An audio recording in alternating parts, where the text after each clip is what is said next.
Have you ever gazed up at the moon and wondered what secrets it holds? We all know the triumphant story of Neil Armstrong and Apollo 11.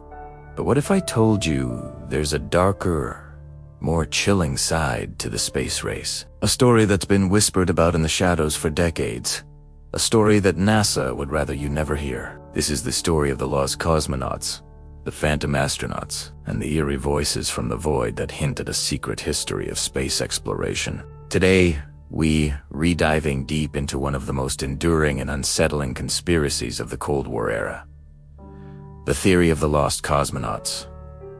This isn't just about a mission gone wrong. This is about men and women allegedly erased from history, their sacrifices buried, and their final, desperate moments captured on radio transmissions from the cold, dark expanse of space. The story begins not in the sterile control rooms of NASA, but in the hills of northern Italy. In the late 1950s, two amateur radio operators, the brothers Achille and Giovanni Battista Giudica Cordiglia, built a sophisticated listening station in a bunker near Turin. They called it Torbert. Their hobby, eavesdropping on the cosmos. They successfully tracked Sputnik and Explorer 1, but soon they started hearing things that weren't on any official flight manifest. In May of 1960, a full year before Yuri Gagarin's official flight, the brothers claimed to have picked up the faint but unmistakable sound of a human heartbeat from a manned craft in orbit. Days later, transmissions from the same source seemed to indicate the astronaut was in distress, struggling for air, before the signal went silent forever. Was this the first man in space? And was he the first casualty? The official records from the Soviet Union are silent. There is no mention of such a flight, but the brothers' recordings continued. In November 1963, they recorded what they claimed were the last words of a female cosmonaut. As her capsule burned up during re-entry, her voice, filled with terror, was captured on their magnetic tapes. She reportedly said, "I am hot. I am hot. I see a flame ... I am going to enter ...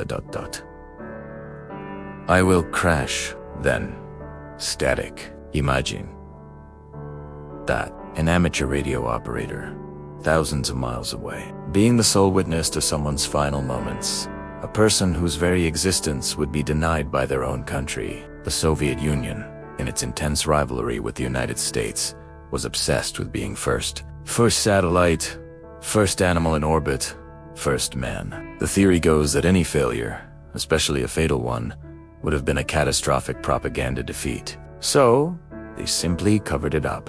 Failed missions were reclassified as unmanned. Cosmonauts who perished were airbrushed out of photos, their names removed from records as if they never existed. One of the most famous pieces of evidence is a photograph of the original Sochi 6, the first group of cosmonaut candidates. In the original photo, there are 6 men, but in later, official versions, one man, Grigory Nelabov, is missing.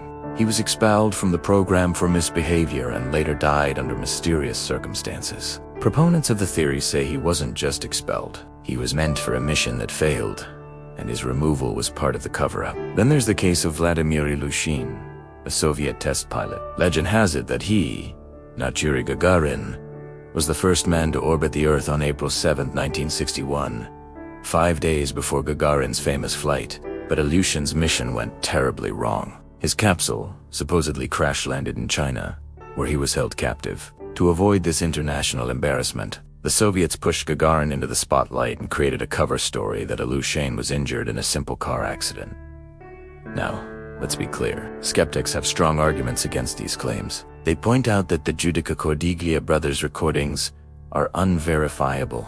The language in the supposed transmissions is sometimes grammatically incorrect for a native Russian speaker. Furthermore, many of the named Los Cosmonauts have been proven to have died in training accidents on the ground, like Valentin Bondarenko, whose death in a high-pressure oxygen-rich chamber fire was kept secret for years, but wasn't related to a spaceflight. But the secrecy of the Soviet program itself fuels the speculation. For decades, the USSR was a black box. Information was tightly controlled. The world often only learned of their successes, not their failures. It's this very lack of transparency that makes the what if so powerful. What if the brothers' tapes are real? What if their recordings are the ghostly echoes of those who dared to reach for the stars but fell back into the abyss, forgotten by history? And the mystery doesn't just belong to the Soviets. There are whispers of phantom astronauts in the early American programs. 2. The Apollo Zeo theory, for example, suggests that there were secret manned Apollo missions before the officially recognized Apollo 1. These rumors often tie into the tragic Apollo 1 fire that killed astronauts Grissom, White, and Chaffee. Some theorists claim Gus Grissom was about to blow the whistle on NASA's deficiencies and potential secret missions, making his death suspiciously convenient. It's easy to dismiss these as simple conspiracy theories, but they tap into a very real and unsettling truth about exploration. Progress, especially at the cutting edge of human endeavor, often comes at a steep price. The pressure of the Cold War was immense.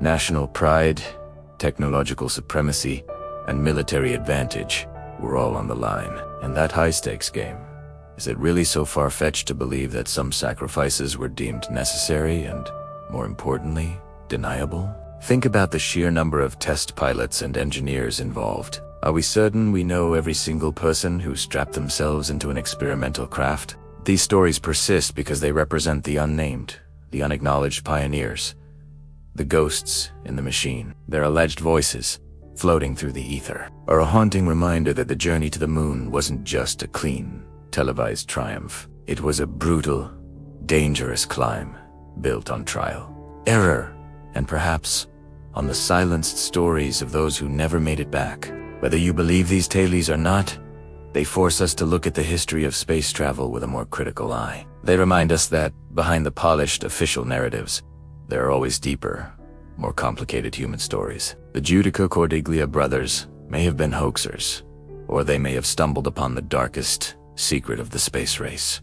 The truth, like so many things, might be lost to the static of history, floating somewhere in the cold, silent darkness between the stars. What do you think? Were there astronauts and cosmonauts whose stories have been deliberately erased? Or are these just campfire tales for the space age? Let me know your theories in the comments below. Thanks for joining me on this journey into the unknown. If you enjoy exploring the mysteries of history and space, make sure to hit that like button and subscribe for more deep dives. Stay curious and keep questioning. See you next time.